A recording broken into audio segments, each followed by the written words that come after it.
United.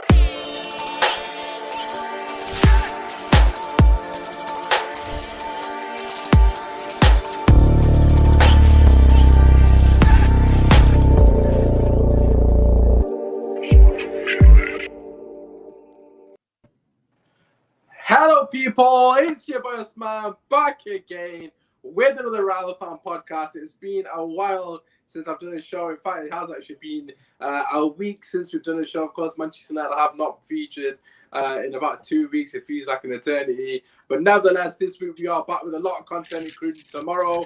But today we will be discussing everything that's happened on the weekend and, of course, looking ahead to the week's fixtures. But listen, before we get into all of that, first and foremost, got to introduce that panel. Kish has bottled it as he always does. But then again, Spurs bottled it yesterday. It just runs in the bloodstream for Tottenham fans. And we will get into that game shortly. Nevertheless, we've got the homie in the building.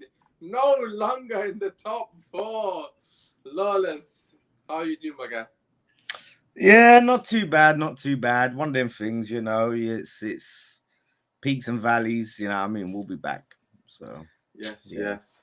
Listen, I'm sure it's definitely gonna have a lot more twists in the tail, so to speak. But a man who is currently at the peak, no longer at the valley, is Kane, who's been in the trenches. Listen, throughout these podcasts, Kale has been in the trenches. But Kale, you're currently in the top four for the first time, I believe, in a couple of years. Christmas, unless I'm incorrect. But listen, talk to me. How are you feeling? You know what? I'm up, I'm down, I'm left, I'm right. I'm flipping and flopping, apparently. But it is what it is, man. It is what it is. But we are in the top four. And I can't say I'm surprised. But apparently I shouldn't be. But it is what it is, man. So, just to clarify, you're not surprised in the top four, is that what you saying? No. I said we're in the top four race. Absolutely. Did I not? No, you have. You've said it consistently. That's one thing I admire about you, that you've been deluded from the start and you've consistently. God, I love it. Listen, I'm not gonna lie, I've grown very fond of Kale since we've been in the podcast, because he just gets battered weekly so much. But he always comes on the show. So you know what? I'm going to let you enjoy this moment, because for all the banter that I've given you guys, I mean, you of all people deserve this. Not the Arsenal fans, but you, because the fact that you came on after Everton beat you, I've got to salute you. So it is what it is. We will be getting to the Arsenal stuff very shortly. I'm sure we've got a lot to talk about. For me personally, I'm happy Arsenal wins. It means Arteta stays for a longer time, but we will get onto that a bit later on the show. As always, make sure you slap a like on the video, subscribe to the channel, and of course get your comments in. All of our socials are down below. As always, every Monday, Kane and Kojo do their podcast, so make sure you check that out as well on 3 in Midfield as well. So that was at 7:30. You can watch both. You know, it's not going to kill you. You can watch both completely free. Support them as well as myself, and obviously Lawless are doing unbelievable work on West Ham Fan TV also on their own channel as well. Me personally, I love their channel, but that's just me because it's quality. But anyways, enough of the niceties. Let's get into it. First things first. We're going to actually talk about a team that's a bit irrelevant, but it was the best game of the weekend without a shadow of a doubt. Tottenham 2, Liverpool 2, courtesy of goals from Harry Kane and Heung-min Son, and obviously Jota and Robertson, who also got sent off in the game. There's a lot to dissect here. I'm going to start with Harry Kane, because for me personally, it was a fantastic performance for him. And I thought he was Liverpool's best player. Lawless, what did you make of the game? An absolute madness. Yeah, it was a mad game. I mean, I didn't expect Tottenham to have that much energy. It leaves a lot of question marks for me over how they've been following certain protocols. You know, when the training ground shut down, certain things, there's certain questions I have seeing that performance, because they showed a lot more fitness than you'd expect from a team that ain't played in how many weeks, you know what I mean? Like, so yeah, that was a surprise. But Lawless saying inject it. I feel like Lawless is trying to say inject it. I don't know what's going on. What exactly are you trying to say? I'm not though? saying that. I'm just putting that. I'm putting that out there, and people can draw their own conclusions. But that was just a little bit suspect for me. And they kind of got lucky, Tottenham. Like I said, they performed above expectations, and they did give it a game. But I think the ref helped them out big time in that game for sure. Kane should have been off that pitch. He should not have been playing. That's just how it is. Look, I know you've got your Liverpool hatred, but you've got to put that worry. aside. I'm here, 100%. Listen, look, for me personally, the word lucky and Tottenham in that game do not go hand in hand for me personally. I understand where you're coming from because the decisions, I mean, some of the decisions are outrageous, which we're definitely going to touch upon very Liverpool shortly. should have had a penalty as well. I mean, yeah, they should have, but then their penalty on the game prior, when Salah went down and they won 1-0, I can't remember who it was against. I mean, that was theatric to say the least. That's what Salah does, but we're talking about in the way it benefits Tottenham. Here we go. Arsenal fans in the building. Raj gets actually Kane. Oh God, I love it. Raj, you need to get on the show, man. Kane will love you. He absolutely hates the passion. Honest to God. But look. I thought we were going to talk about the COVID thing. It don't matter. We'll talk about it when Chelsea come up. But yeah, look, they did get lucky in a sense. Kale, what are your thoughts on the red card and penalty decision? Do you agree with Lawless on that matter? I agree. I can't really remember the penalty decision. The penalty decision was when Jota got pushed in the back, basically. Yeah, Jota got barged right in the back. Oh, in the back. Yeah. Absolutely. I think they were very lucky in that sense. I think Kane should have been sent off. I agree with Raj 100%. He should have got sent off because that was a dangerous tackle, irrespective of whether or not Robertson jumped out the way. If he stays on the ground, that's an ankle break, 150%. Yeah. So Kane was very lucky not to get sent off in that game. I remember the penalty. That's 100% a penalty. I don't understand how they'd not given that. He absolutely just ran right into him, pushed him in the back.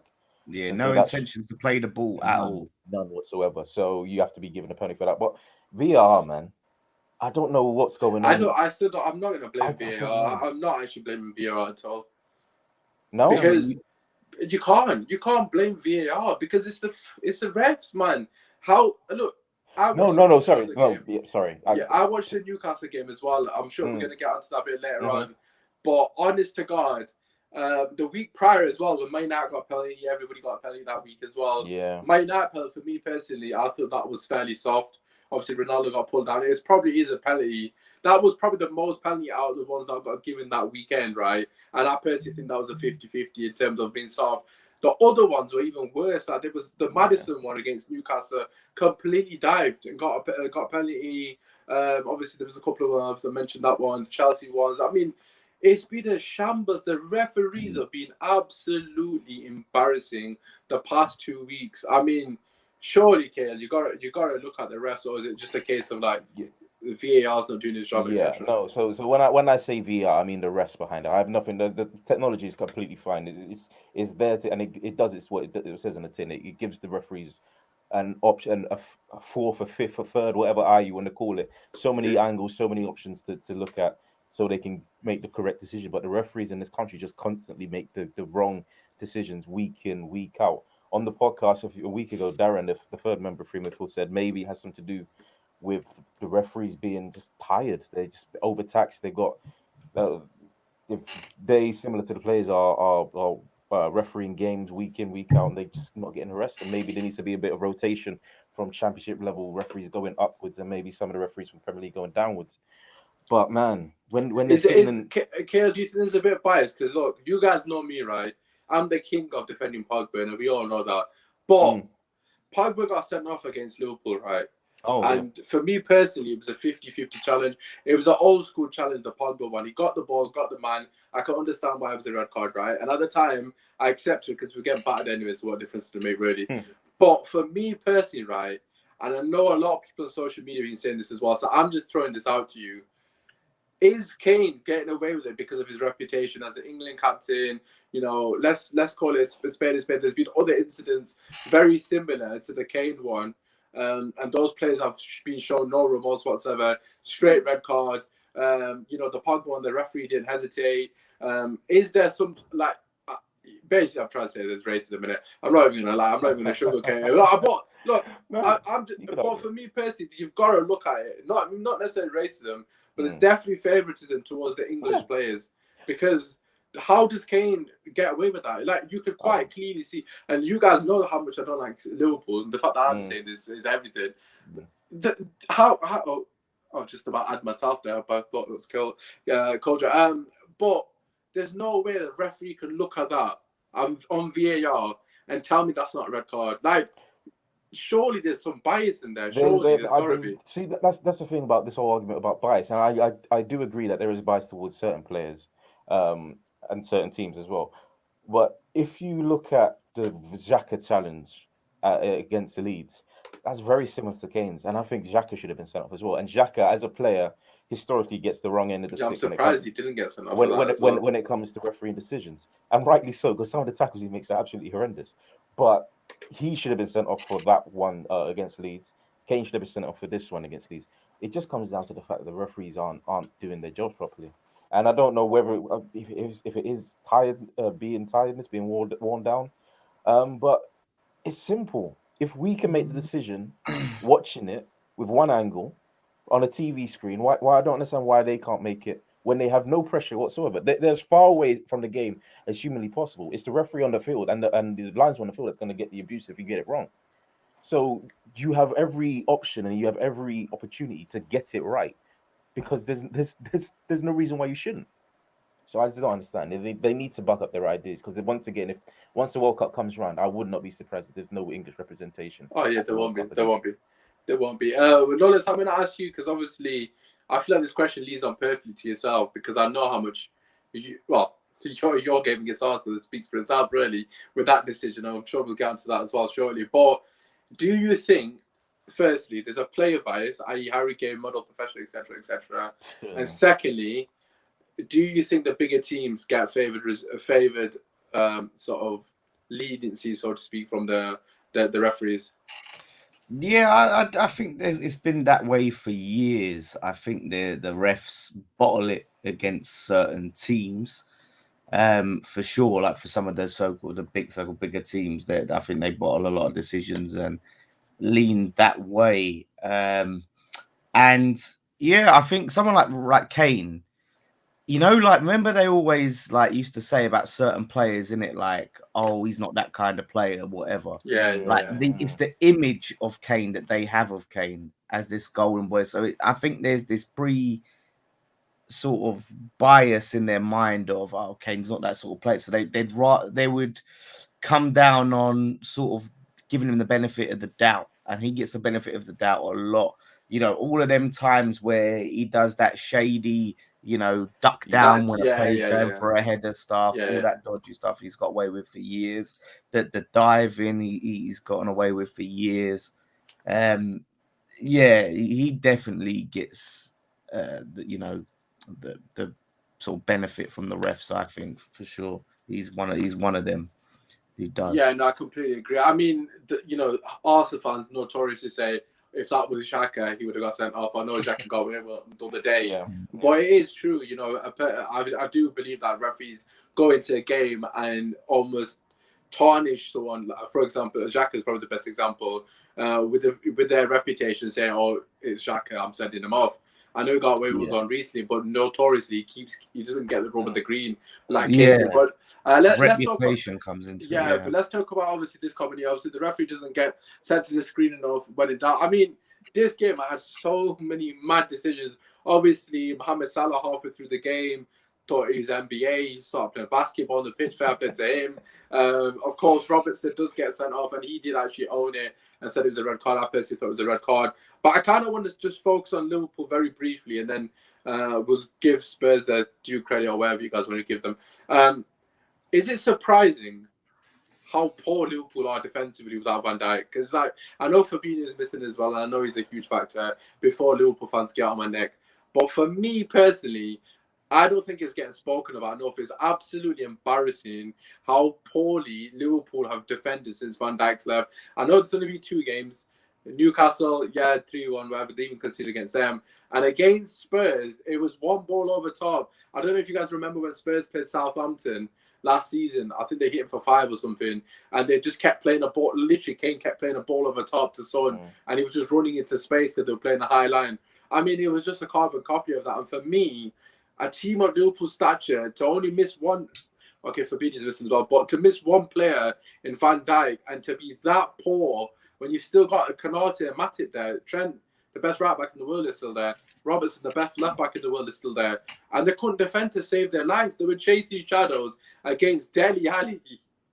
Like, Dele Alli was running in. Like, if he had a bit more quality, he would have scored like 2 goals. I mean, the Alisson save was phenomenal, but the second one, Trent somewhat pushed him, but it wasn't a foul. I mean, the fact that Dele Alli's doing that to them, is that somewhat of a concern? Because, like, for me personally, I just don't know why it's not being mentioned. Like, what are you guys' thoughts on that?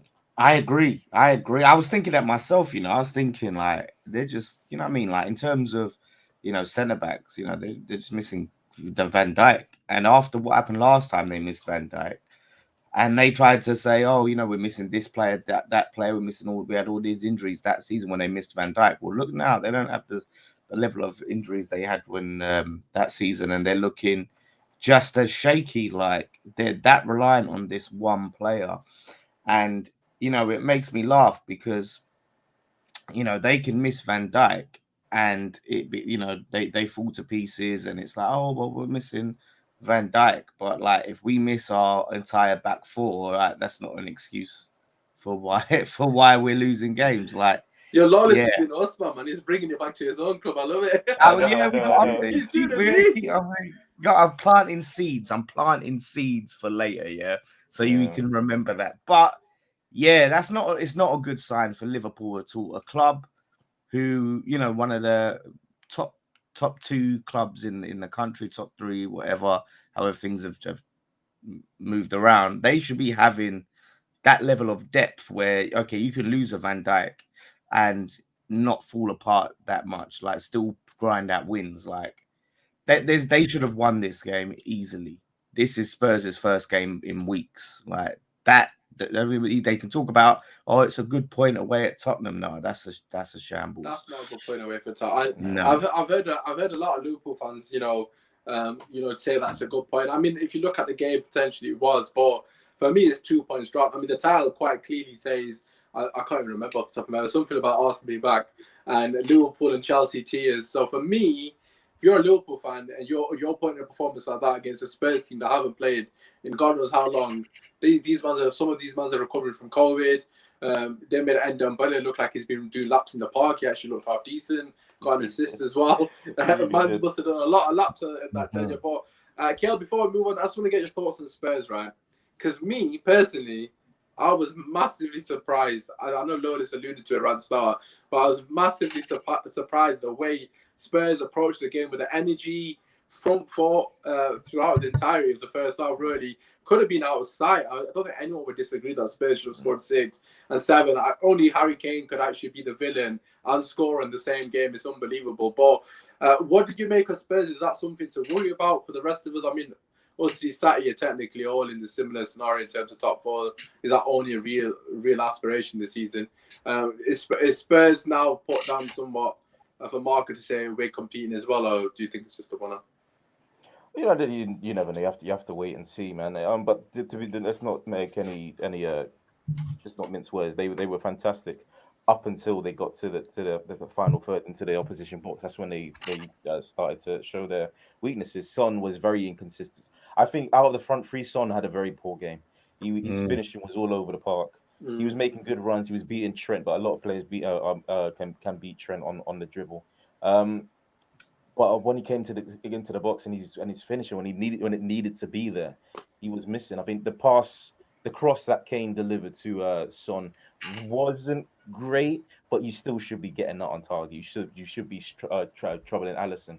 And Alisson didn't. But if we're gonna mention their defenders, Alisson's been shaky in recent weeks. He's making mistakes. Are we all agreeing that De Gea is the best keeper in the league now? Like I tweeted out, like when was he not? I just don't understand. I mean, the amount of rival fans that have replied to that tweet trying to take the piss at me, like I've said something outlandish. Like I mean, okay, fair enough, you might not be your number one, but it's not a crazy shout. Like, I don't understand. Like, Alisson's made howlers this season. I know he makes phenomenal saves. Mendy's had a very rough period. Edison's Edison. I don't really rate him that much. Like, he's a good keeper, but I don't think he's like.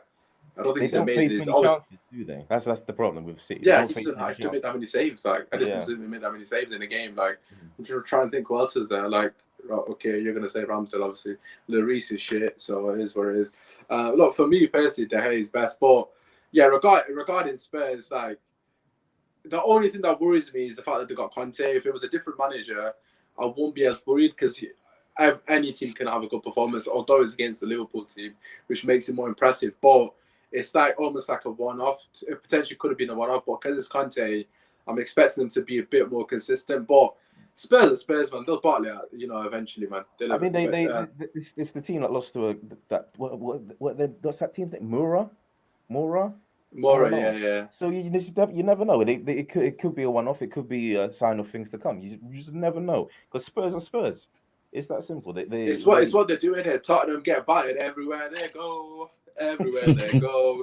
Speaking of which, let's move on. Obviously, we all got the City game to cover. To be honest, the City game, there's not really much to talk about. In fact, there is a couple of points I didn't want to talk about. But I'll leave them to the end because everyone's here for the one reason only. Arsenal Football Club.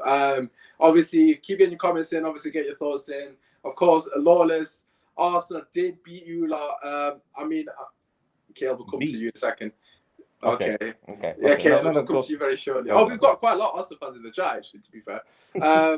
It's pretty much all Arsenal fans for a change. I wonder why. Lawless, over to you, because that was your last game, so it's only right.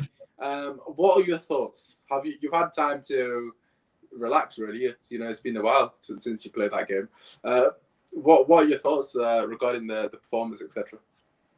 Yeah, I mean, it was just a disgraceful performance for us. On this comment here, Lawless, I'm just going to read out just quickly before you go into it. Lawless's bubbles of bears, mid-table Arsenal outplayed top four Hammers. The way he was raging when Arsenal players went down injected. Okay, there you go. Was that the live stream? Yeah, I mean, must have been. I don't know. I just think I wouldn't say they outplayed us. We just didn't turn up. Like we didn't turn up to the game. Like the mentality was wrong. It's like the energy levels weren't there. The effort wasn't there. Look, like I said, we missed our entire back four for sure. Like that's a big factor. However, we should be performing better than that. Injuries or no, we should be performing better than that. And they just seemed like they wanted it more, and we looked complacent. We looked like we were just lacking effort all around the pitch. Again, lacking cutting edge in front of goal. When we were sort of creating chances, not putting them away. Ramsdale did make some really good saves, to be fair, which I knew he would. But yeah, I mean, look, the big problem going into that game, the previews I did, I said the big problem for us would be Arthur Masuaku at left back, because he's not a left back. He's a left back in name only. Like, that guy belongs on the wing, or at least wing back. He can't defend. To save his life, he can't defend. And I knew it when they said that Saka is going to be playing on the right wing against him. I knew that was going to cause us problems, and it did. If we have a Ben Johnson there, or we have a Creswell there, this, a different story. I'm not saying that Saka doesn't get past and he doesn't create chances, but not as many. Like, that caused us all manner of problems. That having Masuaku there, that was like, if I could have had any player there out of Zuma, Ogbonna, Johnson, whatever, I would have had Creswell that game. Yeah, I knew you were going to say Creswell, because I think he's massively underrated. Yeah, if I could have picked one player to not be injured for that game, it'd have been Creswell, because that, even though, like I said, the performance, we didn't turn up, this, that, and the other. If we had certain key players there to just shore things up at the back a bit and give us that time to grow back into the game, that changes things. But yeah, I thought the ref was shocking. Really, really shocking. I mean, let's talk about the Su foul. First yellow, it's a dive from Tierney. It's a massive dive. Soufal puts his arm across the chest Oh of yeah, I was Tierney. trying to remember it. Yeah. Healed I in the mean, ball. they never. For me personally, right, no that foul there, unless it's completely deliberate. I mean, obviously, I know someone would deliberate, but 90% of the times when I see them fouls, they're completely accidental. Like, where else you better put your arm half the time? Like, But yeah, how many times have people been battling for the ball, and what you do is you just put your arm across the other player, right? yeah, To surely it just happens too often, to man. sort of prevent them from getting past you. That's allowed. But what happens is Tierney goes down and holds his face, acts like he's been hit in the face, and he gives a free kick to Arsenal and the yellow card to Soufal, like quite early on into the game. So Soufal's already on eggshells for a lot of that game. We've already got vulnerabilities at left back, and now we've got a right back who has to be careful not to get sent off.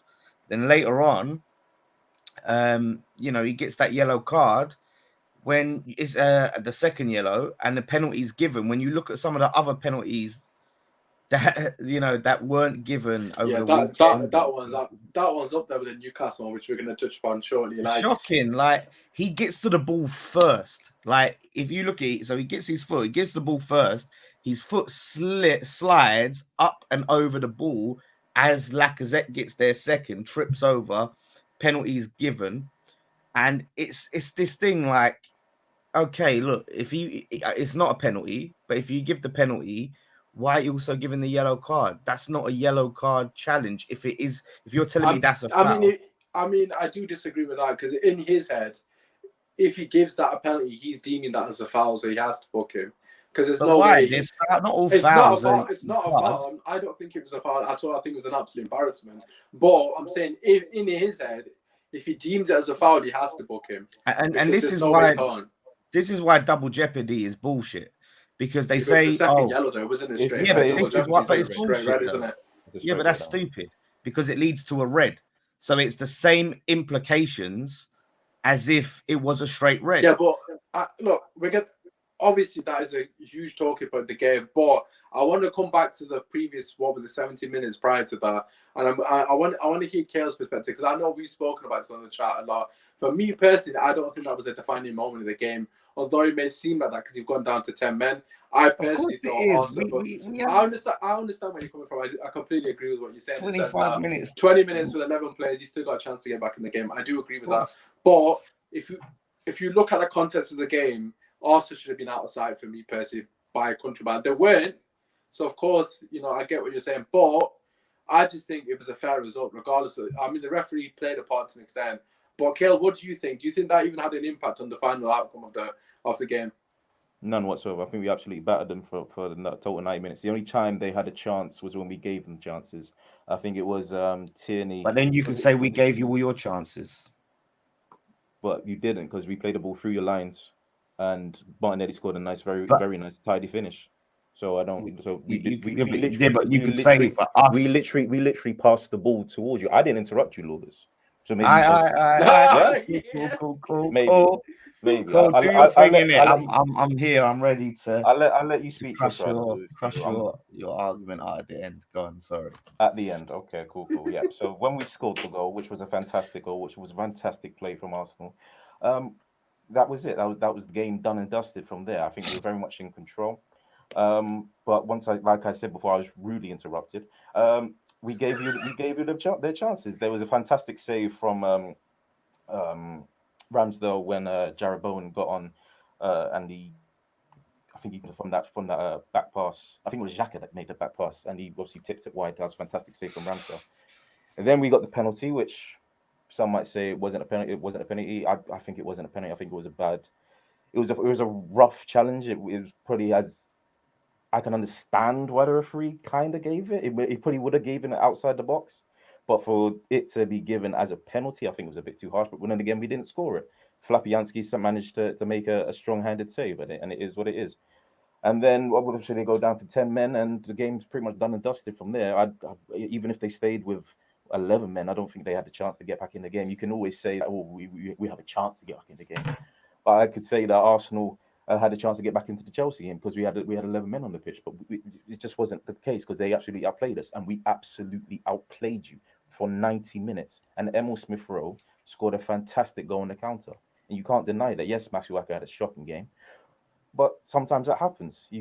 Especially when you come into these games and you come in after a run in the Europa League, when you have a small squad, we have an injury-prone squad, you're gonna get these games when it comes to December time, like we all said, where you're losing players, and it is what it is. And it somehow and it managed to happen when it came to Arsenal. And I understand that's why you're mostly upset because it happened against Arsenal. And I did say before the match, I did say in the preview that we were gonna break that 40-game record. And guess what happened? We broke that 40-game record. It is what it is.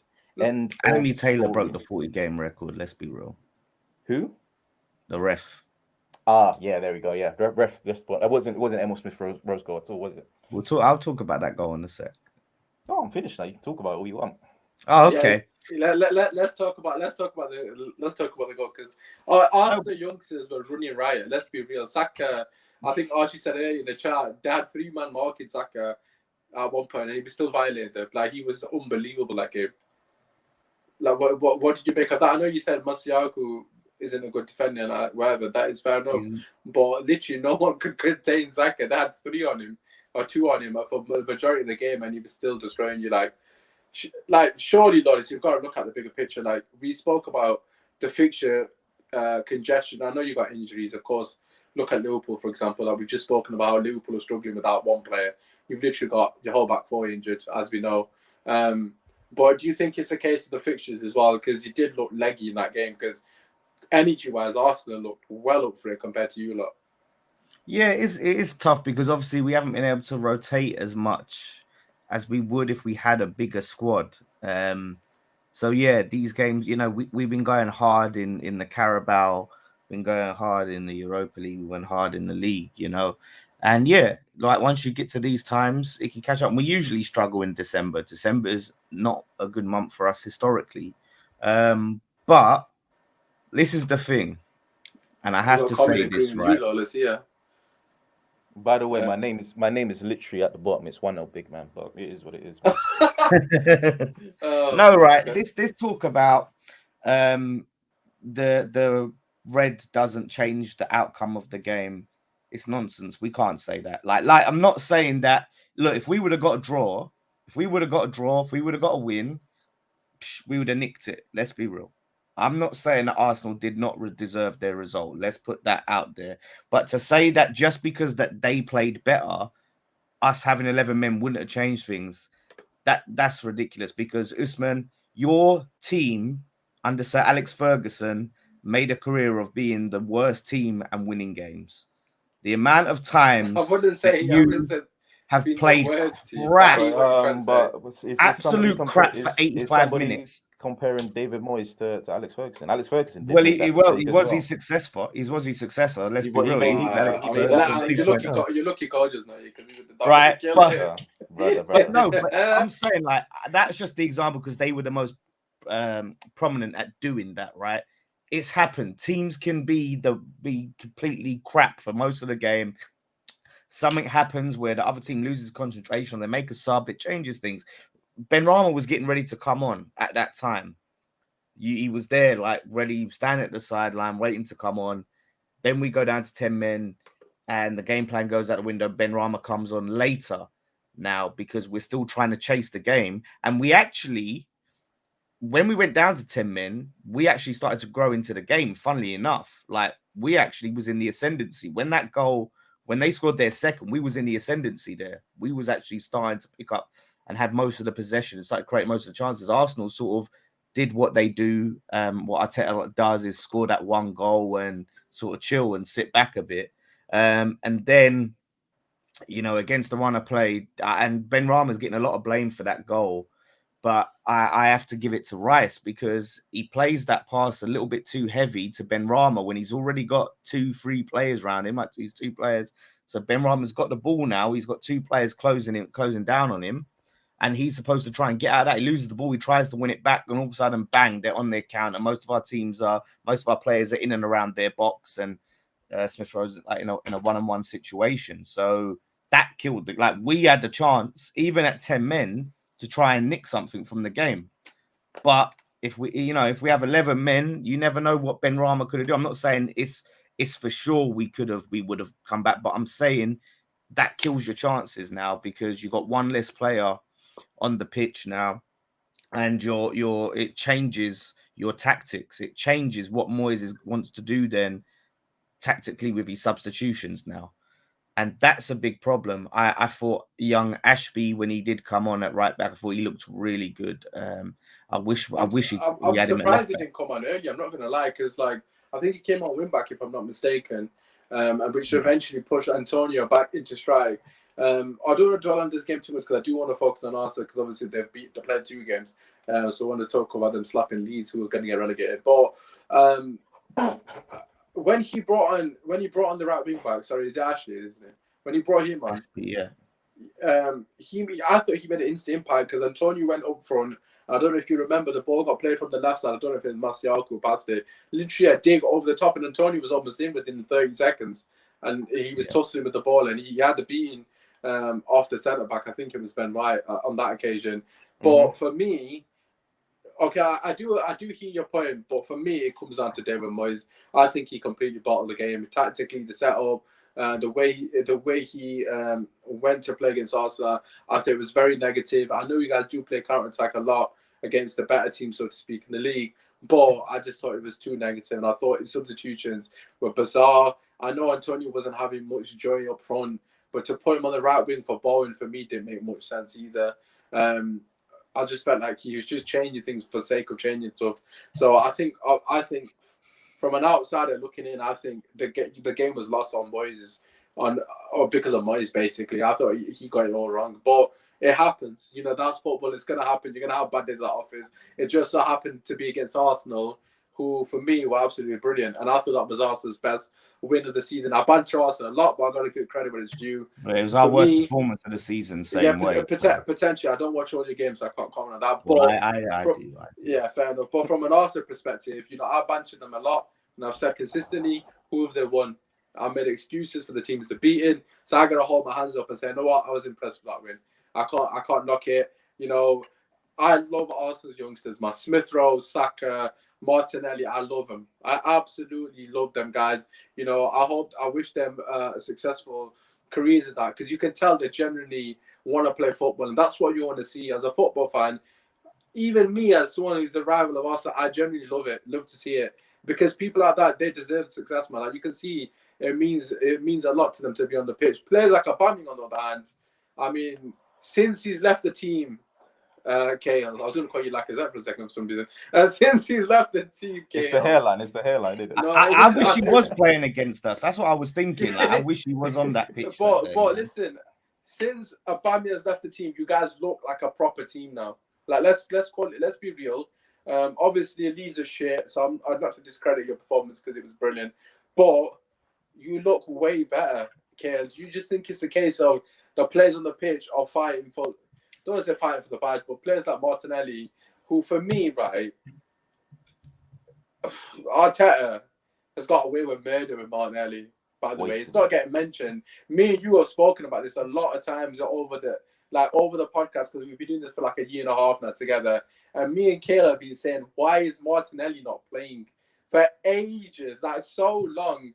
And he was playing Aubameyang left wing, Pepe, X, Y, and Z. He wasn't playing Martinelli, playing Katie over Martinelli. And this guy is coming to the team to replace Aubameyang, like he did when Aubameyang was firing and he got injured. People forget Martinelli stepped up then as well. See, I haven't forgot. I'm an actual fan of this kid. And he's been absolutely phenomenal. Like, he actually is, Kay. Like, talk to me about the Arsenal youngsters and the fact that Aubameyang needs to dip, basically, or maybe doesn't in your eyes. Positives first. Martinelli, man, he's a superstar in the making, man. He really is. He's just as an attacker, he just attacks. He's got killer instinct. You see it in the finishes. Everybody wants to compare it to Henry. And I feel that's that was Henri-esque, though. It was Henri-esque. It was a fantastic finish, but that Henri's too special for me to have anybody be compared to him, even when it comes. Are you saying Martinelli's like Henri? Is that what you're saying? No, I'm saying the complete I'll make sure I opposite. edit that properly then to get that. Exactly. Yeah, you cut my clips quite heavily, so it is what it is. Oh, I don't. It's just so I could get it in 2 minutes, though. I don't mind. But to put a positive, man, Mark, he's a superstar, man. He's got one mind and he wants to score goals, and that's what you want from your attackers. That's what you want from your forward players. just to get a score. Martinelli Sanchez vibes.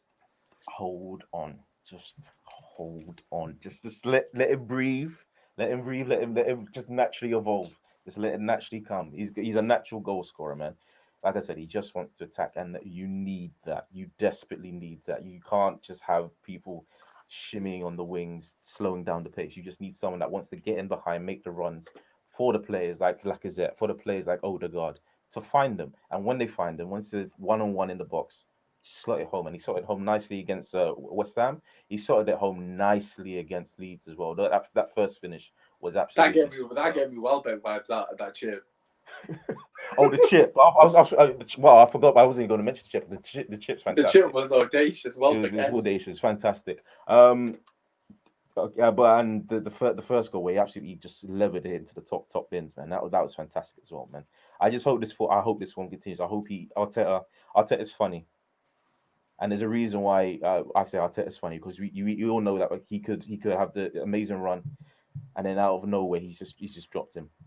And I hope he doesn't, because I want him to get, and I hope he doesn't get injured, because he seems over the recent years that he's been a bit injury prone. And I hope that's behind him now, and I hope he can continue to focus on his football and keep growing and just winning us games, man, because he's fantastic. On the whole Aubameyang situation, I agree with how Arteta dealt with him when it came down to him missing training. Apparently, it's 3 times he's been called up for discipline. Right? I thought it was 2, but apparently it's 3. So absolutely right in stripping him. I don't think it was right for him to ban him from first team training. Like I said, you need your. I mean, why not? If he's gonna keep turning up late, just piss off, innit? Like, that's what I think. Fair play. But he said, like, if he's taking, like, you not look. Sorry to interrupt you, but I don't know the ins and outs. We don't know the ins and outs. I'm just gonna make that very clear before I say this next bit, because what I'm saying right now is just based on the pure assumptions. However, from what I've heard, if he's missed training 3 times in a row, or he's late, or whatever, he's taking the piss. I know players come late, and there's loads of stories that do at every club. And I know it's a thing. You know, you get a fine, etc., whatever. However, as the captain, you have to set the precedent to the younger players. You need to set the example and lead as a captain. It's as simple as that. There's so many stories down the years of XYZ captain arriving 1 hour prior to training, like Noble, for example. Let's just use Noble, because obviously Lawless is here. Players like Noble, you think that guy's going to come up late? Not a chance. And Roy Keane, again, I'm going way back here, but these players are never going to come late, because they'll be there 30, 40, an hour before training's even started, probably having a meeting with the manager, or we'll do X, Y, and Z. And for me, Aubameyang's taking the absolute piss. He's on 350 grand. Fucking fix up, because it's also a football club. At the end of the day, Martinelli has come and delivered, not just now, but when Aubameyang was injured. When Aubameyang was flying, Martinelli came in then and delivered, and people forgot. And I remember the month, it was January. In January, Aubameyang got injured, and people were crying because, like, shit, what are we going to do? It might have been AFCON, I can't even remember, but he wasn't there. And Martinelli stepped up. And then since then, he got extradited for whatever reason. The guy has been performing every time he's played. Every time he's played, he's performed. And Aubameyang is taking the piss. And I hate players that have this air of complacency, like, oh, I'm untouchable. And that was the vibe I was getting of. The man said I'm a cool captain, and he's there laughing with Tyrone Mings, and the Tyrone Mings violets him from the corner. Like, bro, come on, man. This is also a football club, Cahil. Man can't turn up late, man. He's a captain. What is he doing? I agree, but ITN, whatever your name is, if you don't like what's going on in the stream, leave, bro. We don't need you here. So just bounce, bro. I don't need your comments. Well, what is he saying? He's chatting shit in the comments, and he just bounce if you don't want to. Right, okay. Right. Regarding ITN, bro, just relax, because Cahil's not one of them deluded Arsenal fans that you see on Twitter. Let me just make that very clear. He's not one of them guys at all. I don't know if you've watched one of these. Right, I know he watches all my Main Out podcasts, but I've never seen him in the comment section for the rival fans, so I don't know if it's his first time watching. But Cahil's not that guy, so just, tone it down a bit respectfully, because that's not what Cahil's about, and that's not what anyone's about on this on the channel. End off. But anyways, Cahil, as you were saying, what was you saying? Martinelli is the next Henry. Okay. Exactly. That's exactly what I said. Yeah, absolutely. No, but I can see the points that you're making. They're very good points. My only opinion on that is you need your best players around in training. Yes, he hasn't been in top form in recent years, and there's no There's no hiding that he's been awful. Yes, he's been poor as a captain. He should have turned up late for training. But you want your best players in training. You need your best players in training because they're the ones that push the next generation of players onto the next level. So I think he's made his point. I mean, Aubameyang seems to have listened. He's turned up, I think, twice now, like an hour and a half. That's what I'm hearing. That's what reports. An hour and a half before. Fair play. Like, It's a bit too late. He's a grown-ass man. Why does it need to be it's a bit too late to fix up? I just think it's a mistake. But I'm going to move away from Arsenal because there's a lot we still need to cover, and we haven't really gone through all the teams. But before we do that, just want to get Lawless' thoughts very quickly, because me and you've been very critical, so let's keep it real. They're currently starting fourth. Is it a case that we need to start putting respect in their name? What are your thoughts? I mean, it depends. Like, I mean, I wouldn't put them down as favourites for fourth. Like, obviously, like Cahill was right to say that they're in the top four race. They've always been in the race, and they're in and around there. I'm not saying he was never in the race. I'm saying you weren't getting it. I said you were in the race. He did say. I said, look, you're in and you've been in and around you've been around near the top four for quite a period of time this season. So you're obviously in the race. However, if Arsenal fans are starting to get too excited, they went on that little unbeaten run earlier in the season. Then they started losing some games they shouldn't have been losing, and came back down to reality. Now they're picking up a few wins. They beat us, where we weren't at our peak, and they beat Leeds, where any team would beat Leeds. There's not a team in the Championship that wouldn't beat Leeds right now. They are massively depleted. There's so many injuries, and the only reason that their games are going ahead because it's not COVID related is kind of bullshit. I think unfair on them. So they've got crazy amount of injuries. Yeah, like look, they just got smashed by 8-0 the other day. So look, I think a lot of teams will beat them. Good riddance to them, to be honest. I hope they get relegated. And Bielsa, by the way, Bielsa, bucket boy. Is he going to get any criticism or what? What is going on? Yeah, but they will see in January if they get some money. But yeah, like, so what I'm saying is this ain't the sign that now it's Arteta's plan is coming to fruition. The process has started, but progress is happening. Like, relax, because there's a lot of football to be played. And these games don't really give you an indication that Arsenal, like you said, Arsenal back there. No, like I don't see why these games show that Arsenal are back. We'll see it. We'll see. Time will tell. Time will tell. Look, for me personally, literally 10 days ago, they were sat in seventh. So I'm not going to say they're back at all. I've been very consistent. I respect Cahil because he's consistent as well. Of course, we don't agree on this, which is fine because it's just football opinions. But for me personally, Arsenal are too funny because literally, when was the last show? Was it last show? The show prior that you guys were literally losing to Everton? Was it last week? Yeah, it was last week. It might be last week. It might have been the week before. So literally 2 weeks today. Basically, flipping Arsenal win the gutter, and now they're flying high. So it's just like Lawless said, peaks and troughs. For me, I'm going to talk about this in March. Basically, if Arsenal are back, whatever the claim being back is, I don't know. But some of them are talking about third spot now. They're getting third. Yeah, I've seen that. I mean, there's the delusion. I was going to mention the fact that it's Arteta's 2-year anniversary as well, by the way, but I don't think we've got time. Listen, I want to just quickly move on to Chelsea, but I'm going to keep it very brief because the game was shit, to be quite honest with you. But for me personally, I just want to touch upon, obviously, your guys' thoughts. I was meant to just right at the start of the show, but I completely forgot.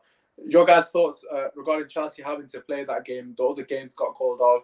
I believe Leicester Villa game or whoever it was, Villa game got called off. I can't remember who they were playing. I think it was Leicester. But anyways, Villa game got called off. Might be Burnley. Obviously, Chelsea game didn't get called off. They drew 0-0. They've got a lot of injuries. We have heard reports today basically saying that if you've got 13 players fit, regardless of who they are, they could be your fringe players. It doesn't matter. If you've got 13 players fit, including the goalkeeper, of course, then you have to play. The report also suggested that players from the under 23s could be drafted in. Obviously, you have to have a certain amount of players allocated, etc. But you can draft them players in. And for me, it's going to be very interesting. But it's just one of them. Like, we have got a question here regarding Kante's handball. I didn't personally see it. I don't know if either of you two have seen it. I didn't watch the game, you know. I apologize. I'm not gonna lie. I didn't watch the game because I was watching the Man City and Newcastle game. So just very briefly, we are going to move on to a little bit of a fun sort of ending. But very briefly, your guys' thoughts on the Premier League continuing. For me personally, I'm happy, but at the same time, I think it's a massive disadvantage to the lower teams. I'm going to name a few, like Burnley, Crystal Palace.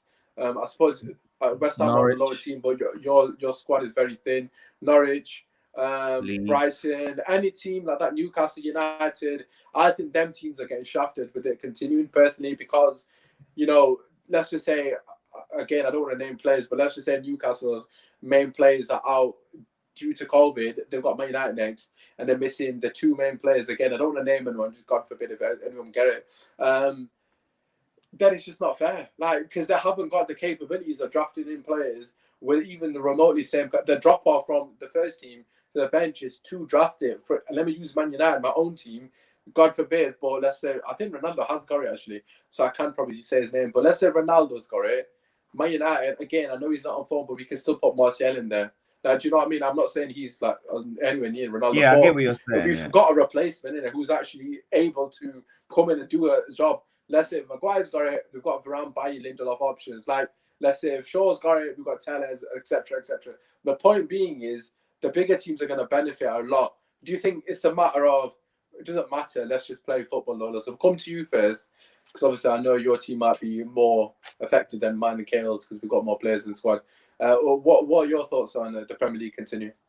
Yeah, it's just stupid. This case by case basis, it comes down to the Premier League not wanting to,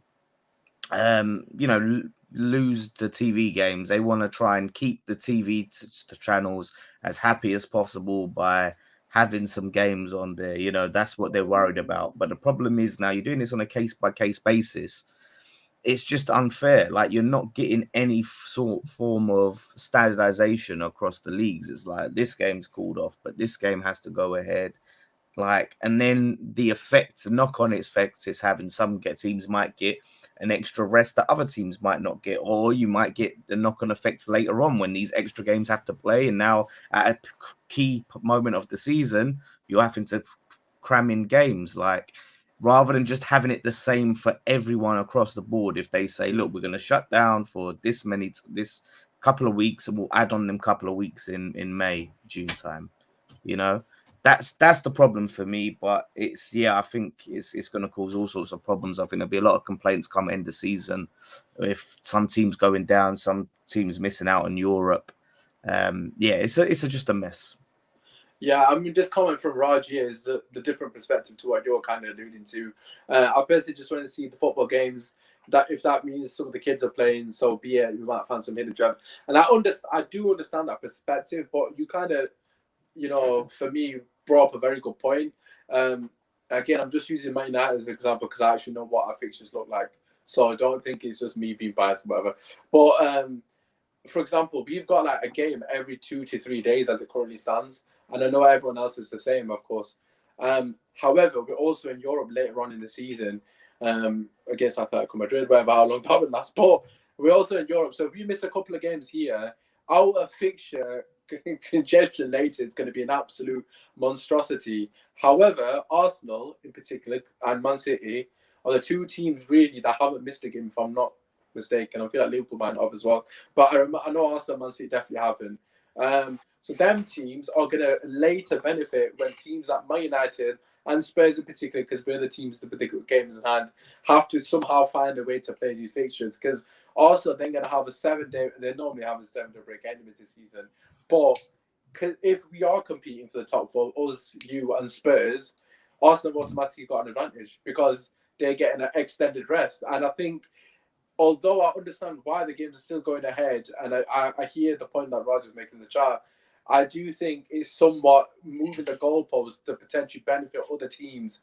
And again, as a Man United fan, I'm not sitting here moaning because we've got a plethora of options. It's not even about me because I actually want us to play the games. I want to see us play. It's not about us because we can actually probably get away with it because we've got so many players. But the other teams are gonna suffer a lot. Like the Burnleys, for example. Let's just say their 2 centre backs are out. What the hell are they gonna do? Like, do you know what I mean? Like if their 2 centre backs are out via COVID, they might get relegated. like they'll lose that many points. Like, do you know what I mean? So I do feel like the lower teams are going to suffer, the likes of Norwich, man, as you mentioned, like teams like that. So, Kale, what are your thoughts quickly, and then we'll just move on. What do you reckon?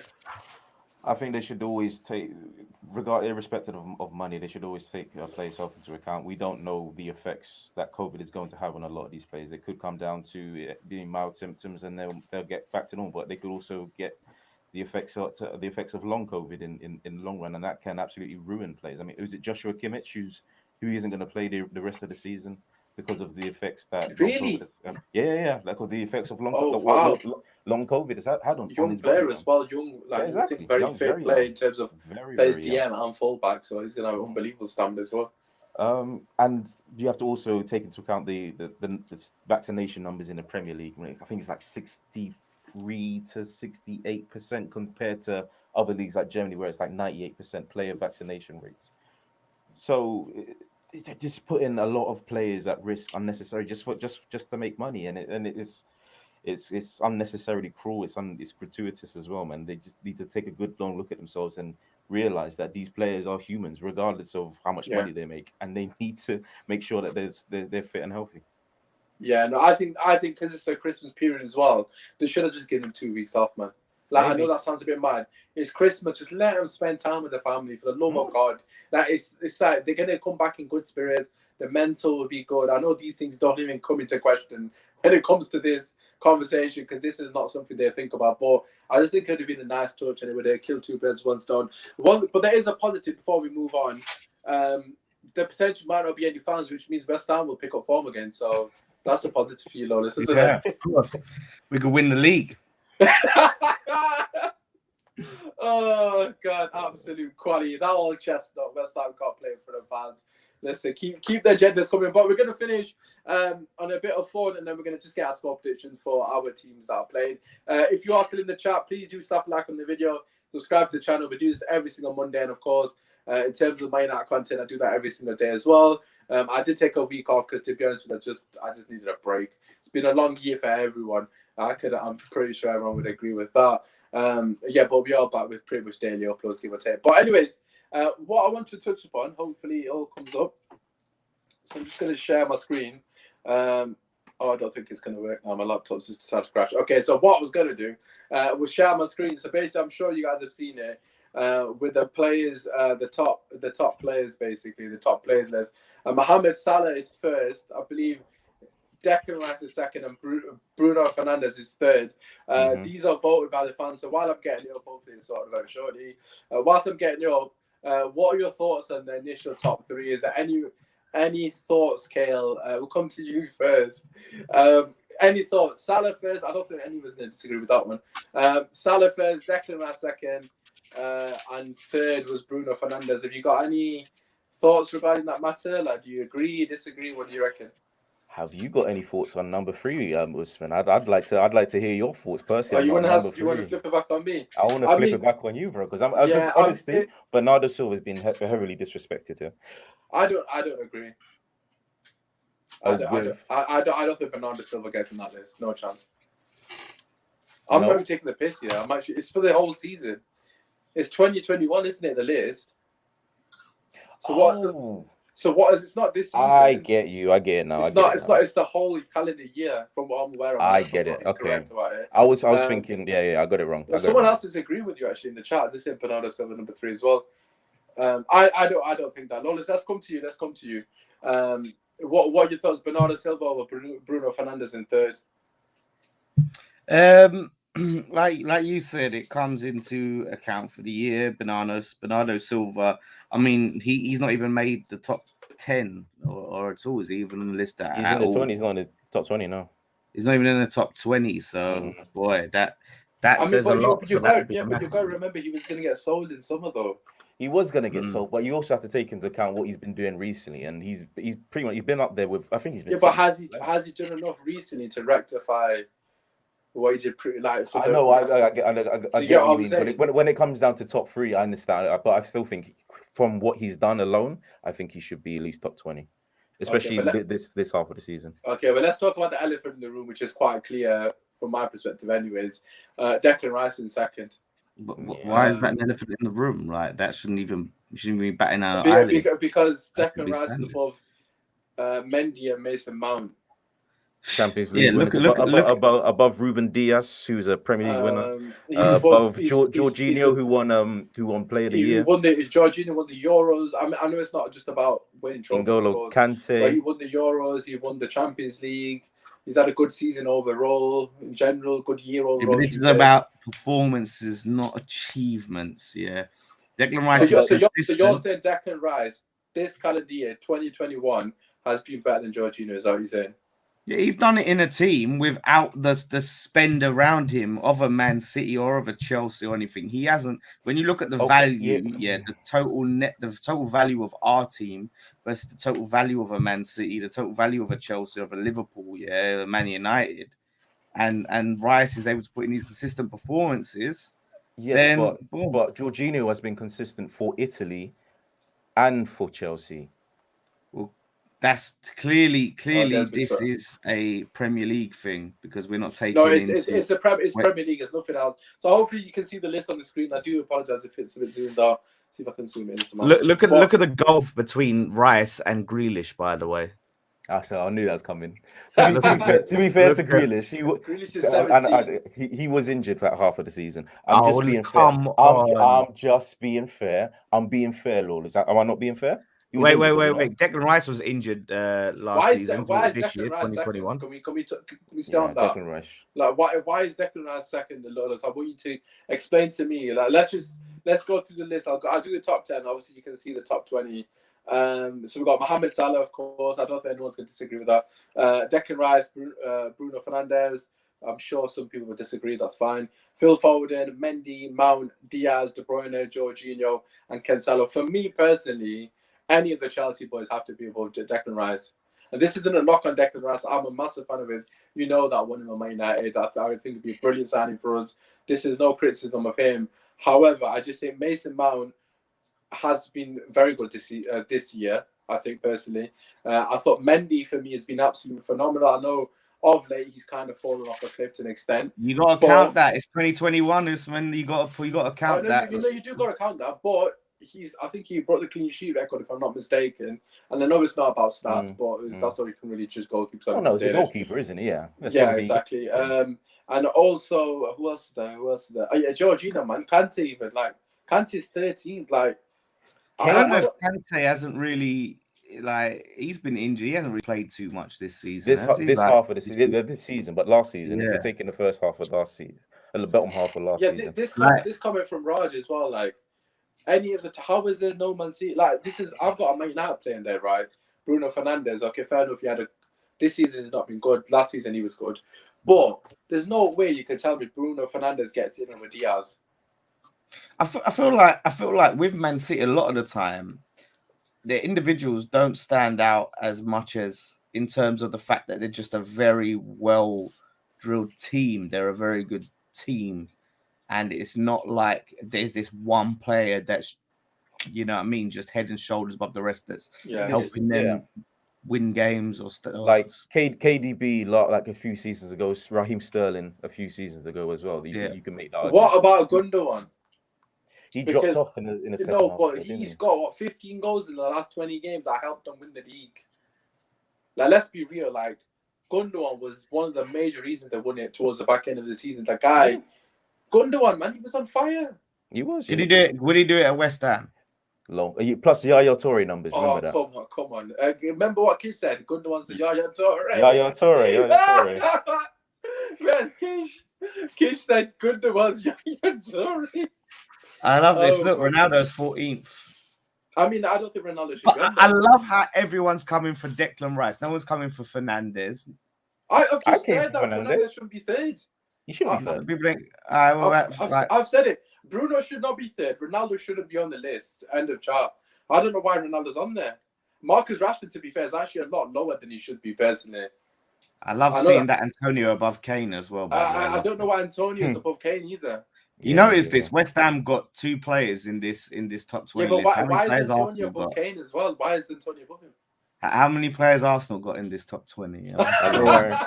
Don't worry, bro. Next year we're gonna have a full 11 in it. Don't worry, bro. Yeah, I don't know about that one. I don't know why. What's it? Oh fuck, I forgot the name. This list don't make sense though, because like you've got players like Son Heung-min, right, who had a phenomenal last season, right? Also Harry Kane did as well, and they're both below Antonio. I don't understand why, because Antonio's not had a good season this season. And if you compare, his first half of his season was very good. I mean, the first 4 games, yeah, correct. No, I said the first 4 games. First 5, then. Sorry. He's look, I love Antonio, but he's not been good this season after 5 games. Like he hasn't. No, you can't say 5 games, man. You can't. All right, whatever, 6 games. All right, but like it's since he went to Jamaica, and he scored that worldie. All right, fair enough. But like, he used his power with his for that. He can't. How is Antonio? Like, I don't want to pick on our players, but there's no way in God's given earth Antonio should be above Kante. Like, the list just seems like it's. I mean, it's generated by the fans, which says everything, but says that we are obviously a massive club with a massive fan base, and people who've underestimated us. Yeah, absolutely. But the question I want to ask you guys regarding the list, 2 things. So the first question, and I want everyone in the chat to take part as well. So please let us know which player on that list do you think has been massively disrespected. So which player would you move up? You don't have to necessarily, for example, let's just say Son Heung-min. He should be 19th. He should be 10th, for example. It is the best right back in the world is 16th. so everyone in the chat, please let us know who you think, which player you would move on. I'm going to start to give everyone a chance to think, because I know who my player is already, because I decided this as soon as I saw the list.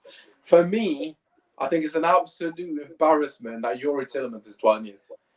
Honest to God, like, he's had a fantastic season at Leicester, and he literally won them the FA Cup.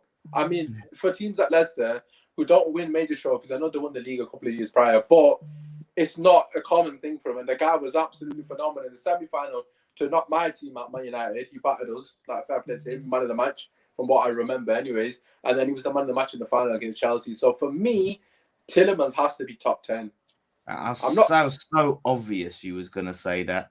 No, but like it's like I'm shocked. But Tielemans is fantastic. He needs. He's the one. Yeah, he's the player that all of the so-called the Super League teams like basically have wet dreams over. Is Tielemans? For some reason, you not love that guy. Why don't you though? I don't understand it. No, but I don't. Like it's the way that you guys put him on the pedestal. Like I'm not saying he's a bad player or not. Me saying that it's not really putting him on the pedestal. That's just not merit. But you guys focus on him all the time, like. Because he's great. It was so obvious you were going to say Tielemans. He's 20th, bro. He's won the FA Cup. We have got until he comes to your club and then he flops like Wan-Bissaka. Me saying this does not mean I have wet dreams of a Tielemans. All I'm saying is that he should not be 20th. He should be in the top 10 for me. I'm not going to say a player that should be taken out of that, but Declan Rice. But like for me, he's got to be the top 20. I just think he's done it on merit. And he's been absolutely robbed. So we've got a lot of shouts for Trent in the chat. One Gundogan chat. Obviously, I've said Tielemans, Etienne said Tielemans, and Trent. Right, I'm going to pass it to you, Lawless. Who's your player? What do you reckon? No, do you know what, Leia? Like, I was obviously giving you a bit of stick for the Tielemans thing, but then, yeah, like I said about Rice, he's doing it in the team. You can't say the same player I've said, sorry. No, I'm not. I'm just going to add that he is doing it in a team where he hasn't got that quality around him. For sure, like that's the thing. But yeah, so I would say looking at that, I'd agree with Alexander-Arnold. I think that's probably harsh on him being that low. I don't agree with Arnold. You know, I know everyone in the chat is saying Arnold 100%, but I actually thought he was poor last season. He was poor last season.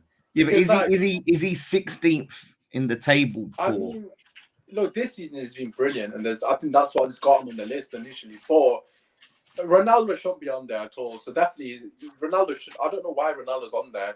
You know why Ronaldo's on there.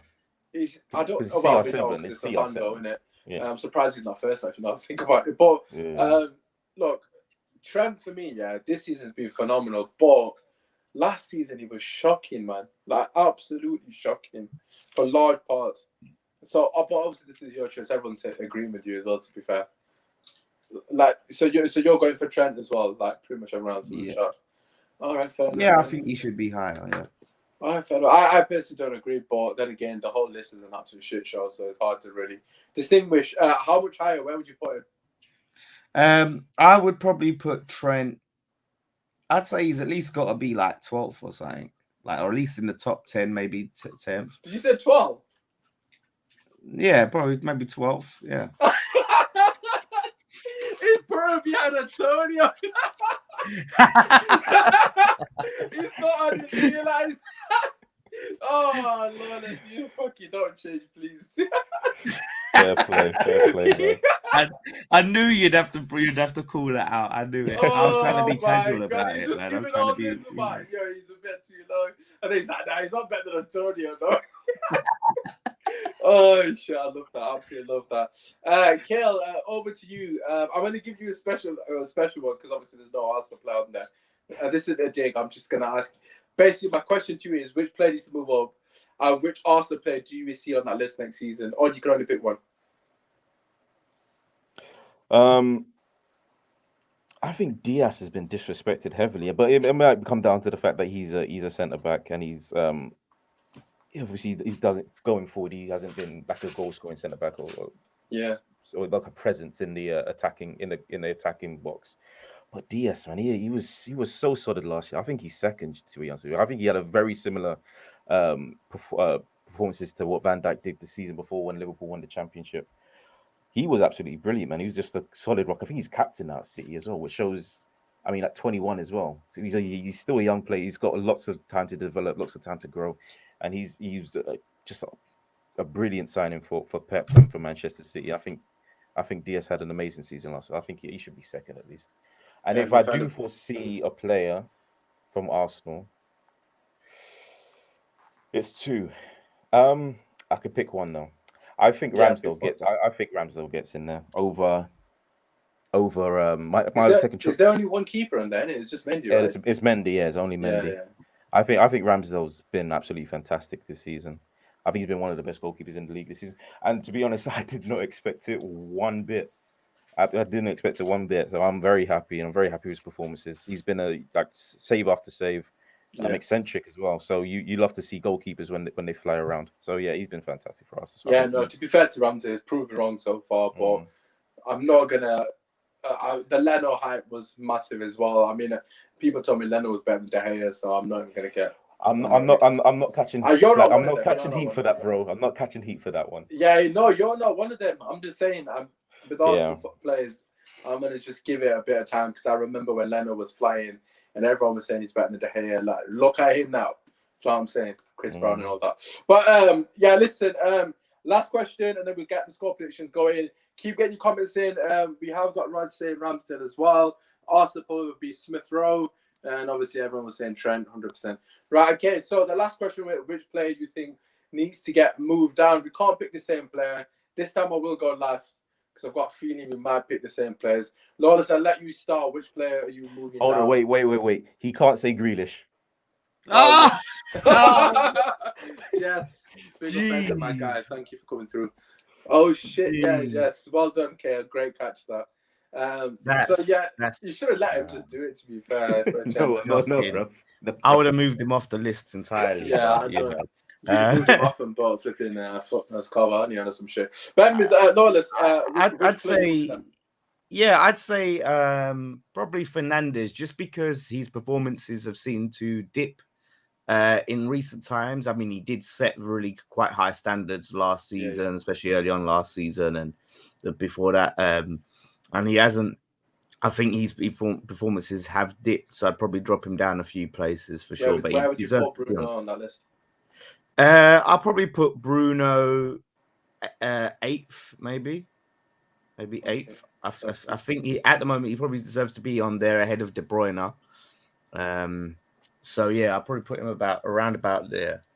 I think Mendy, he's a goalkeeper. He could be moved down as well. So I kind of would. I still think Mendy should be behind Fernandes, but Fernandes should be probably ahead of De Bruyne. Okay, so you're moving them both together. Okay, fair enough. Everyone's in. I mean, we've got. I would remove Kane. James is saying Fernandez. What's saying like and subscribe to the channel. Just join. Shout out to you, everyone. Thank you for coming through, bro. Appreciate the support. Kane, over to you.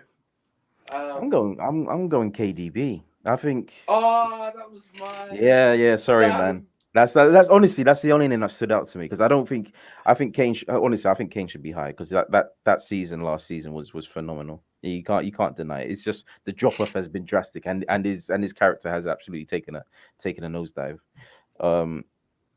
But nah, KDB, man. He was injured for most of last season. Yeah. And he's injured for most of this season, and he hasn't really. And they played better. They played better without him, I think. Anyway, last season. So yeah, KDB for me. Yeah, I mean, I think it's an embarrassment he's on the list. I'm not gonna lie, because he's not done anything this season off any note. I know he's just scored 2 the prior game, but prior to that, he's done nothing in terms of performance-wise. Hence why he's been kept out of the team by Bernardo Silva. And then last season, from January onwards, it was literally the Gundogan and Foden show, if I remember correctly. Yeah. That carried City. So I don't know why KDB's on the list. Similar to Ronaldo, that both for me haven't done enough. Obviously, Ronaldo's is different because he just arrived, but they both haven't done enough.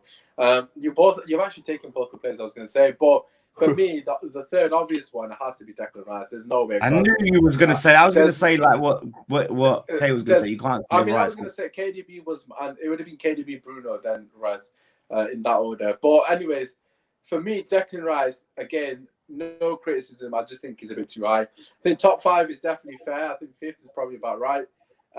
However, for me, I think the Chelsea players and the Man City players, Diaz for me would be in the top 3. So it'd be Salah. I've probably got Salah, Diaz, Mount, and Foden maybe. Then fucking Declan Rice. I don't know if that's Mount. Right. You're rating Mount that high. You know, it's I funny don't know. because... Mount. No, sorry, Jorginho, not Mount. Sorry, Jorginho. Jorginho will be 3rd for me. And then we'd go whoever else is on, I can't remember. But anyways, he'd be 5th, which is still good. But I just think he's a bit too high. I think the Chelsea players and City players, for what they've achieved in this calendar year, they need to be higher, basically. And some of them will contribute massively to those achievements. But anyways, we're going to finish with the score predictions. As always, keep getting your comments in the comment section. And obviously, we'll try and read through any of them, if there are any, of course. So we're going to go through the following games. Not going to go into any previews because I don't think there's any big games, if I'm not mistaken. Just going to give our predictions. Pardon? City Leicester. It's a decent game. We'll start is that the biggest game coming up? I mean, there is a quarterfinal London derby, in a couple of days. Oh, we're not talking about Carabao Cup. We're not talking about Carabao Cup. No one gives a shit about that. Not just because we're out. I said that in general. Hopefully, West Ham win it. Then again, Lawless would be insufferable. Can you imagine? Anyways, Kish might finally reappear. If they win it, that guy's a bottle job. Oh yeah, if they win, he will be on the chat. He'll start watching football again. But anyways, Lawless, we'll start with you. Man City, Leicester. What do you reckon? I think it's gonna be a 2-1 Man City. I think he'll do that. Leicester have been massively inconsistent, so I'm not really. People are still acting like they're a big threat to the top 4 race. I don't see it. They're 10 points off 4th, so I don't know why people are still talking about them like that. But yeah, fair enough. Kale, what do you reckon? I agree with what Lawless said about Leicester, but then again, of course, I would. I know you would. I'm the one who's been saying the opposite. So exactly. You've been really riding for Leicester. Yeah, it's not that I'm riding for. We'll let Kale do it, and I'll say my pick. Yeah, go on. I'm thinking 4-1 City. Wow. Got 2-0 and 2-2. 4-1 City. Okay. Who's gonna score? Because I need to start my fantasy football team. I think Bernardo Silva will get on the score sheet. I think. Fair enough. Go on, Kale. Go on, Karen. Sorry. So Bernardo's 2, Sterling 1, and KDB another one. That's what I was gonna ask. I was gonna ask if you would take Sterling. You lot forgotten. I'll save it for another week. We have got the transfer shows coming tomorrow, so obviously stay tuned for that. But Sterling dropped down. That's all I'd say. Would he downgrade? That's the question. He's linked to Arsenal heavily, isn't he? So City v Leicester. City at home, if I put this down right. So I'm going to say 3-1 Man City. Let's move on to the most foregone conclusion this weekend. Liverpool at home against Leeds. Lawless, what do you reckon? Oh, poor Leeds, man. Poor Raj. Leeds. I feel bad. What do I you got mean, Leeds poor family. Leeds? Fuck Leeds. Sorry, with all due respect. I mean, They've been man. The injuries. Poor Leeds. Bro, I know you don't like. I'm capped at 20% for sympathy for Leeds, man. They need to just defend, bro, for 10 minutes. bro, how about they fix up the system? Bielsa, what are you doing, my guy? Man sits on the bucket and plays the same football every week. Bro, what is he doing? Like, he's just this. It's his own fault, man. It's like Eddie Howe at Bournemouth, man. Yeah, I know. He's got to play the kids, but they've got a tough run of fixtures with these injuries. At the same time, posting 6-0. Yeah, I do you know what? I think it's going to be 5-1. Nah, do you know what? 5-2 to Liverpool. 5-2. Interesting. I think. Look, Rafinha's a quality player. Liverpool obviously shaky. I don't know if Van Dijk's not playing, they're still going to be suspect. So I think Leeds could still score. But they're it's going to be ridiculous. Salah's going to have a field day, man. He'll probably get a hat trick. Prick. Yeah, I mean, great player. KL, what's his score prediction? I'm going 4-1. I'm going 4-1 Liverpool. But it wouldn't surprise me if this game's like 6-3. Because if they play that high line, then Leeds might be able to get him behind there. Okay, I like that. Okay, just listen to what I'm about to say because it's madness, and this is on the basis that Fabinho and Van Dijk are not playing. Okay, so just bear that in mind. But I think if Fabinho and Van Dijk are not playing, I think Leeds can win this game. Oh my God! Are you sure that's not on the basis that you're a Man United fan? No, I swear to God, I've never predicted Liverpool to lose this season. I genuinely haven't. And even on the shows, no one's gonna watch it back, but I haven't. But the reason I say that, right, because Liverpool's defense, without Van Dijk and Fabinho, bear in mind, is absolutely all over the place. I don't understand what's going on. It was shambolic. Like, it was so poor, and I don't think Leeds are flying. However, who did Leeds just play against Arsenal, didn't they? They were shocking against you lot in the first half. But in the second half, when they actually started to click into gear and get their shit together, they looked all right going forward, as you'd expect them to, because they're good going forward. I think they're more than capable of scoring. Like, a couple of goals. If that's only if Van Dijk's playing, then this is like 5-0 Liverpool. But if Van Dijk's not playing and Fabinho's not playing, I think Leeds are winning this 3-2. So I know as it's a madness, they're probably going to lose 5-0 now. But that's just me. I'm on it. Leeds without main players, can't see it. Salah will score brace at least. Yeah, 3-2, exactly. Salah scores 2. You love to see it. Anyways, again, it's wishful thinking, but I'd love it if it happens. Anyways, let's move on to another tricky game. Villa against Chelsea. This is a very interesting game. Lawless, what do you reckon? Keep any score predictions in the chat, people. Don't worry, I'm not under the influence or anything. I'm just high on life. Lawless, what do you reckon? Villa are at home, if I'm not mistaken. This is a tough one. This is a tough one, man.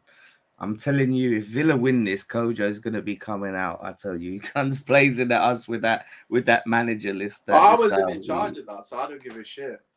I don't know, man. It's on your channel. You got to take responsibility. I know. I mean, if you can clip it, I didn't say fuck off. Yeah, you know. Yeah, do you know what? I think it's going to be a draw. I think it's going to be 2-2. I think it's going to be a draw and not looking too good for Chelsea. Who's scoring 2 goals for Chelsea? Like, no.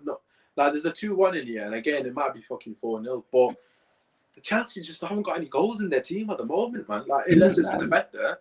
Mount is chipping in with some goals here and there. Like one player, unless Alonso scores, right?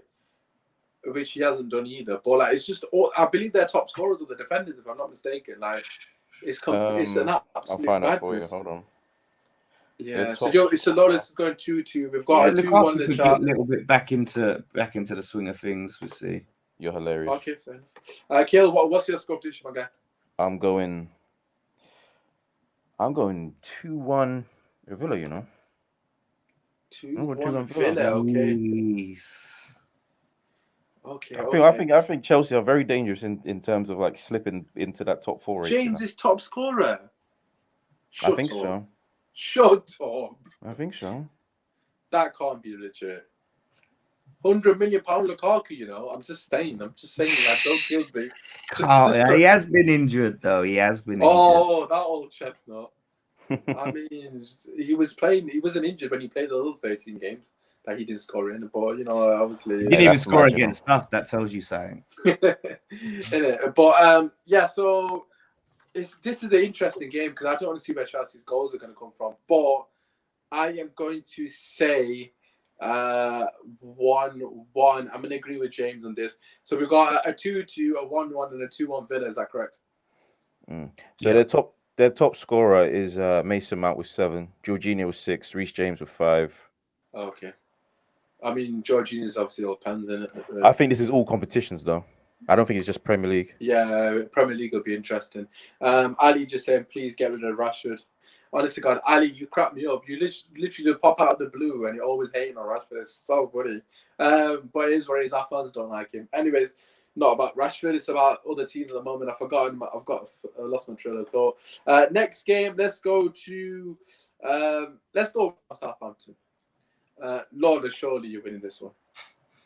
Yeah, we have to win this game. Southampton at home. They've been in a poor run of form. What are they? 17th. They haven't won in their last 5 games. If we don't win this, man, injuries or no, like that'll be a travesty. These are the games that you lot draw normally, isn't it? Am I right in saying that? I feel like tends to be. But no, this is at home. We haven't had a Boxing Day home game since we moved to this stadium. So yeah, I'm predicting 3-1 West Ham. I think that's what it's going to be. Antonio needs to get back on the score sheet. He get back on it. He needs a goal desperately. Yeah, I mean Tottenham is a perfect game for him to do that. But Tottenham, yeah, you mean Southampton? Yeah, what do you mean? No, I'm saying Tottenham. No, I think I think Tottenham is a good game for him to get that goal in, and then he can get that confidence then. And that. Oh, you're playing them in the League Cup or something? Yeah, we're Wednesday. We're playing them in the quarterfinal. I haven't checked the League Cup fixtures very often, so yeah, like I said, we got them in the quarterfinal with the Carabao on Wednesday, and then we got Southampton. So if he can get big goal, 3-0 Saints in the chat. I just saw that. That's crazy. That's banter. He's a Man United fan as well, to be fair. Banter. I mean, West Ham win all the way. I mean, if it is 3-0 Saints, James, don't worry. But I remember you said it. Kale, what do you reckon? I think as Kale said, West Ham are at home for the first time in God knows how many years. On Boxing Day. Kale, what do you reckon?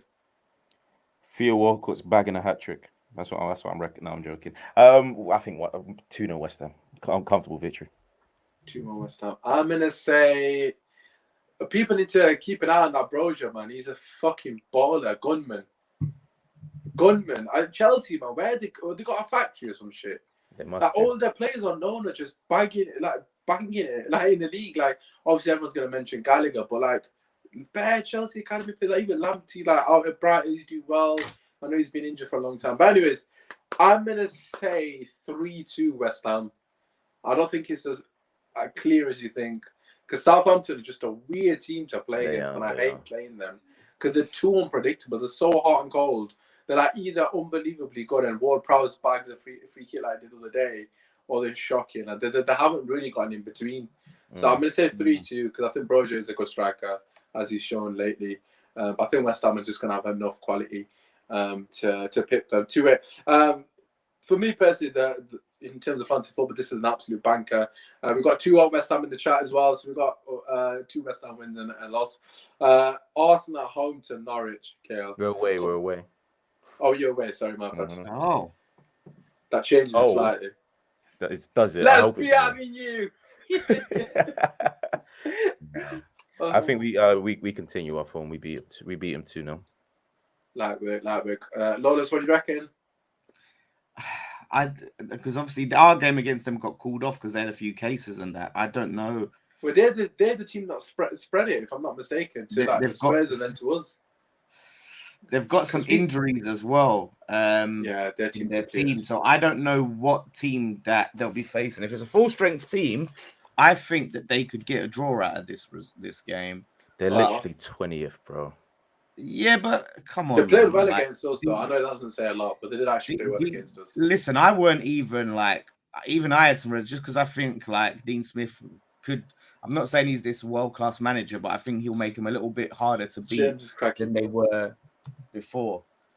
But this is a game Arsenal should win comfortably, and if they don't, if it is like a little scrape past 1-0 victory, Arsenal, that's embarrassing. But let's say they've got a lot of injuries. Norwich, they should win this. Like Arsenal should win this like 3-0. It should be 3-0 Arsenal.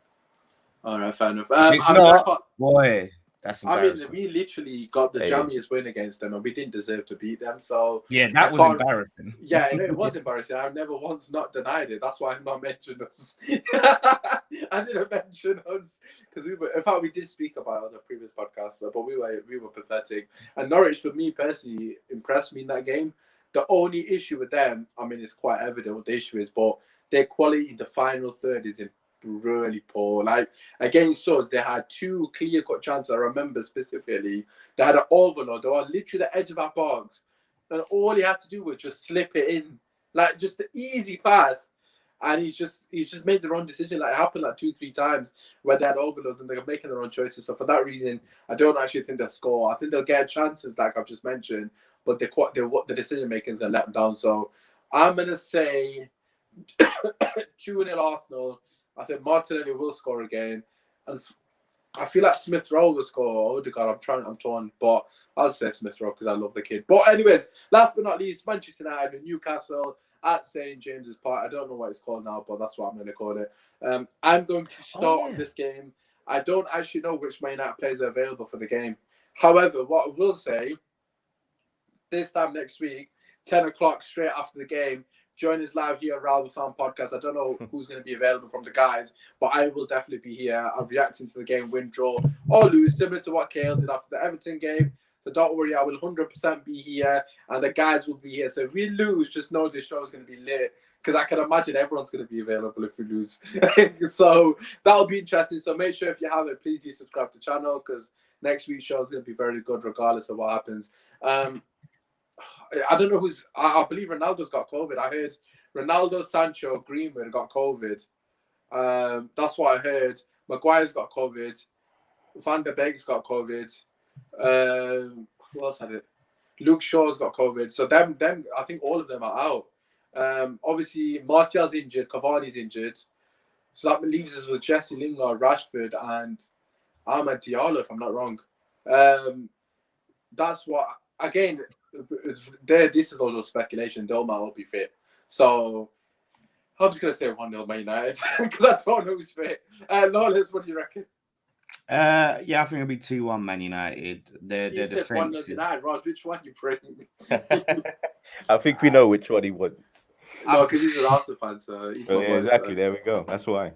Okay. Yeah, I can't see. I can see them scoring. I say Maxim, still looks a threat and he's good going forward. Yeah, but he's gonna catch the with their defense, man. There's no way that you should not be winning this game. Bro, they got robbed against City. Can we just call a spade a spade? Let's be real. They would have lost. No. They got robbed, bro.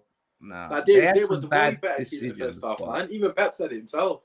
Yeah, but they were comfortably beaten. Like, what was it 4-4? No, but did you watch the game? I watched the whole 90 minutes. Yeah, but that was the most on 4-0. I know that doesn't even make sense, but the 4-0 completely does not paint the picture. The fact that Man City were 2-0 at half time was absolutely ridiculous because Newcastle had all the chances. Man City, Man City, this isn't a discredit to them. Man City's first goal was a complete. It wasn't even good play. It was just absolute howler from Newcastle. Yeah, but that's the reason why they deserve to get battered because they made so many dumb mistakes. What I'm saying is, Man City were poor that game. Pep literally said it himself. And then the second goal, what can you say? Cancelo was unreal. But Man City were poor and they still battered them 4-0. Have you seen the pen? Have you seen it? It should have been a pen. It should have been a pen. Yeah. Have you seen the Newcastle Lawless? Yeah. Hey, listen, that's the worst decision I've ever seen. Yeah. But you know what they said? It's because he lost control of the ball. The ball was getting away from him. Bro, that is the worst decision, right? I was doing the watch along with one of the lads from Lawless channel, Sarcasm Seat. Shout out to the boys. I was doing the watch along on there, and me and him were absolutely perplexed with that reasoning, because that reasoning basically suggests that if you lose control of the ball as someone's dribbling away, in this case Cancelo, that means you can take that player out. Because they've lost control of the ball. That is literally the logic that they gave us. So for me, off the ball incidents don't count anymore. Like, you can just that's do what they're whatever. saying. So I'm going off on a tangent, and this isn't me saying, "Oh, Man United go hard game against Newcastle." We definitely should beat it. But what I'm saying is, I think Man City got lucky, to be honest, to have beaten them. But that's just my personal thoughts. Keep getting your score predictions. Kale, over to you. But whilst I stop rambling, I'll get the score predictions. I go 2-0 Man U. Right, so Raj saying it's not a pen. Raj, I'll talk to you separately after the show, because that is a pen. Right, anyways, 2-1 Manchester United for Kale. That does conclude the show. Hopefully you guys have enjoyed it. Obviously, as always, drop a like, subscribe to the channel. I will be back tomorrow with the Man United content, of course. A lot of Real fans have tuned in, which is brilliant to see. That's what this podcast is about. So this podcast every Monday, 9 o'clock, unless there's a game, which there is next week, which is Man United Newcastle, which means we'll be on at 10 o'clock straight after the game. As always, win, draw, lose. In my case, obviously, Kale's paid his dues, so I've got to pay my dues now as well if we lose this game. So make sure you obviously tune in for that one, especially Man United lose, because I can assure you, I ain't going to be this calm. By the way, where's my credit? I'm paying my dues right now. I'm here. And to be fair to you, actually turn up. Like, you've turned up in it. Kish never turns up. Because he's just a Spurs fan in the Bartley all the time, innit? But hopefully Kish will be back next week as well, because we need to talk about this fans' involvement and all that nonsense, because obviously no fans does mean that West Ham have got a great chance of pushing for the title. Shout out to James and shout out to Raj, shout out to United. Thank you for showing love. Slap a like, subscribe to the channel, get your comments in down below. You're joining us later. Everyone's socials are down below. Kale, I'm going to pass it to you. Plug your shit. Let the people know where they can find you, my guy. I don't think ITN's going to tune in, but I'm sure everyone else will. I'm pretty sure he won't tune in. It is what it is, man. Yeah, you can find me Free Midfield on YouTube and all the socials, Instagram, Twitter, Twitch, all the places you want to find me. Free in Midfield. Yes, love to see it. Lawless, where can the people find you, my brother? West Ham Fan TV everywhere. Gonna be watch along for the Spurs game on Wednesday. Other than that, Dan Demo Jace will be on Twitch tomorrow doing some sort of madness, I imagine, with me and the other two. So check out that. And yeah, man, we keep moving forward. Love that. And obviously, you can find us all here every Monday, as I've already mentioned. Regarding myself, we'll be back tomorrow, 7 o'clock, just before the League Cup games obviously kick off, in case anyone wants to watch them. Just a bit of transfer news regarding Man United. Basically, Martial, Cavani, Pogba, and Lingard are all leaving in January. So that should be a great show to record. Apart from that, it's been your boys, man. Hopefully you enjoyed it. Drop a like, subscribe to the channel. Back to